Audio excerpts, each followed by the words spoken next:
मानव विकास primates के इतिहास में एक विकासवादी प्रक्रिया है, जिसके कारण होमिनिड परिवार की एक विशिष्ट प्रजाति के रूप में होमो सेपियंस का उदय हुआ, जिसमें सभी महान बानर शामिल हैं। लेकिन यकीन मानिए, वैज्ञानिकों ने नया अनुसंधान करके बताया है कि करोड़ों साल पहले इंसान इस धरती पर आज की तरह नहीं चलते थे। वे या तो जानवरों की तरह अपने हाथों को भी पैरों जैसा ही इस्तेमाल करते थे, या फिर बैठकर धरती पर रेंगते रहे होंगे। इंसान ने अपने शरीर में चलने फिरने की क्षमता को बहुत बाद में पहचाना और धीरे धीरे आज की तरह विकसित हुआ। इंसानों के चलने फिरने का इतिहास करोड़ों साल पुराना है। इंसान शुरू से ही धरती पर आज की तरह नहीं चलते थे। कई खोजों से पता चलता है कि इंसानों ने धरती पर चलने फिरने की शैली विकसित नहीं की, बल्कि करोड़ों साल पहले बड़े आकार के जानवरों ने धरती पर घूमने फिरने की पद्धति को विकसित किया था। कई रिसर्च में यह बताया गया है कि प्रारंभिक अवस्था में धरती पर इंसान खुद को घसीटकर आगे बढ़ते गए। बाद के दौर में जब आहार के लिए शिकार की प्रवृत्ति बढ़ी होगी, तो पत्थर फेंकने या हथियार चलाने के लिए उन्हें पैरों पर खड़ा होना पड़ा होगा। वैज्ञानिकों के मुताबिक बानरों ने करीब 6 मिलियन साल पहले सीधा चलना शुरू किया होगा। हमारे पूर्वजों के शारीरिक ढांचे में आगे चलकर कई परिवर्तन हुए। हार्मोन्स परिवर्तन के साथ ही अंगों को नए आकार मिले, जिससे घुटने, कोहनी, कमर आदि का विकास हुआ। खोपड़ी और रीढ़ की हड्डी में परिवर्तन से इंसान सीधी मुद्रा में खड़ा हो सका।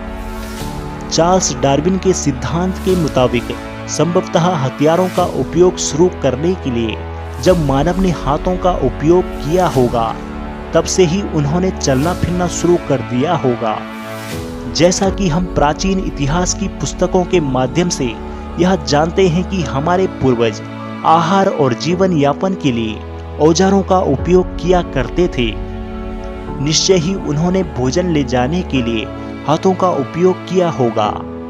इससे भी सीधा खड़े होने और चलने में मदद मिली होगी। धरती पर जितने भी प्राणी हैं, उनमें इंसानों का शरीर चलने और खड़े होने लायक सबसे अधिक ऊर्जावान और लचीला होता है।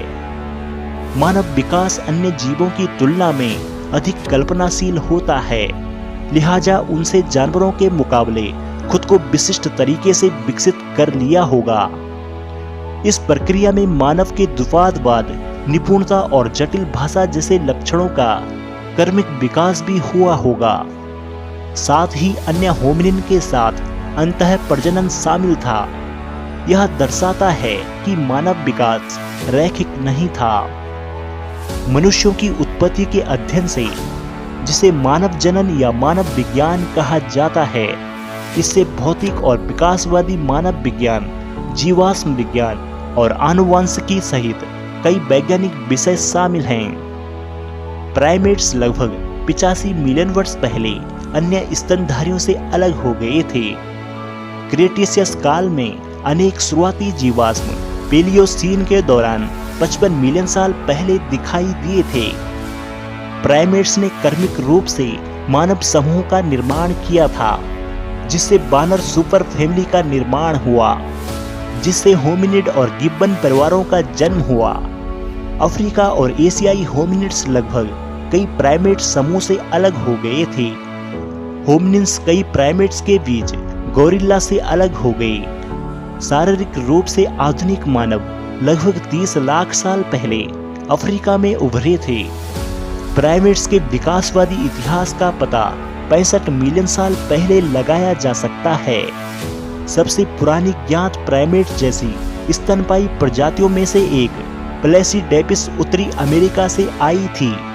इसी तरह से अन्य बेसल प्राइमेट पेलियोसीन की उष्णकटिबंधीय परिस्थितियों के दौरान यूरेशिया और अफ्रीका में व्यापक थे। शुरुआती प्राइमेट्स यूरेशिया में पनपे और अफ्रीकी बानरों और मनुष्यों की एक वंशावली, जिसमें ड्रायोपिथेकस भी शामिल थे, यूरोप या पश्चिमी एशिया से दक्षिण में अफ्रीका में स्थानांतरित हो गई।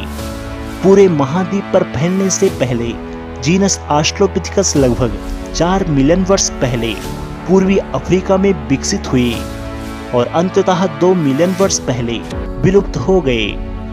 इस समय अवधि के दौरान ऑस्ट्रोपिथिकस एनामेसिस सहित ऑस्ट्रोपिथिकस के विविध स्वरूप मौजूद थे। होमो जीनस का सबसे पहला परिलिखित प्रतिनिधि होमो हैबिलस है, जो लगभग 2.8 मिलियन वर्ष पहले विकसित हुआ था और यह संभवतः सबसे प्राचीन प्रजाति है जिसने पत्थरों के औजारों का उपयोग करके सकारात्मक सबूत दिए। इन प्रारंभिक होमिनिनों के मस्तिष्क का आकार चिंपैंजी के समान ही था। हालांकि यह सुझाव दिया गया है कि यही वह समय था जब मानव दिमागी विकास दोगुना हो गया था। अगले 10 लाख वर्षों के दौरान मानव मस्तिष्क में तेजी से परिवर्तन हुए और जीवाश्म रिकॉर्ड में होमो इरेक्टस और होमो एर्गेस्टर के आगमन के साथ कपाल क्षमता दोगुनी होकर 850 सीसी की हो गई। ऐसा माना जाता है कि होमो इरेक्टस और होमो एर्गेस्टर आग और जटिल उपकरणों का उपयोग करने वाले पहले व्यक्ति थे। वे पहली ऐसी प्रजाति थी जिन्होंने 1.3 से 1.8 मिलियन वर्ष पहले पूर्वी अफ्रीका छोड़ने वाली होमिनिन लाइन पूरे अफ्रीका, एशिया और यूरोप में फैल गई। आधुनिक मानव सिद्धांत हाल के अफ्रीकी मूल के अनुसार आधुनिक मानव संभवतः अफ्रीका में होमो heidelbergensis, होमो रुडोल्फेंसिस या होमो पूर्ववर्ती से विकसित हुए और लगभग 50,000 से 1 लाख साल पहले अफ्रीकी महाद्वीप से बाहर चले गए। धीरे धीरे होमो इरेक्टस ने स्थानीय आबादी की जगह ले ली। होमो सेपियंस अपने जीनस होमो की एकमात्र मौजूदा प्रजाति है, जबकि कुछ विलुप्त होमो प्रजातियां होमो सेपियंस की पूर्वज रही होगी। शायद अधिकांश संभवतः चचेरे भाई थे जो पैतृक होमिनिन्स वंश से अलग हो गए थे। इस बात पर अभी तक कोई सहमति नहीं है कि इनमें से किस समूह को एक अलग प्रजाति माना जाना चाहिए और किसे उप प्रजाति माना जाना चाहिए।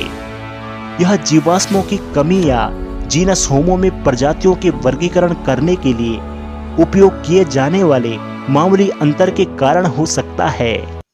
हेलो दोस्तों, अगर आपको यह वीडियो पसंद आई हो तो कृपया हमारे चैनल को सब्सक्राइब जरूर करें व हमारी वीडियो को लाइक व शेयर करें। और हाँ, हमारे चैनल के परमानेंट मेंबर बनने के लिए ज्वाइन वाला बटन दबाकर अवश्य ज्वाइन हो जाएं, जहां आपको प्राचीन काल के इतिहास को जानना और समझना और भी सरल हो जाएगा। धन्यवाद दोस्तों।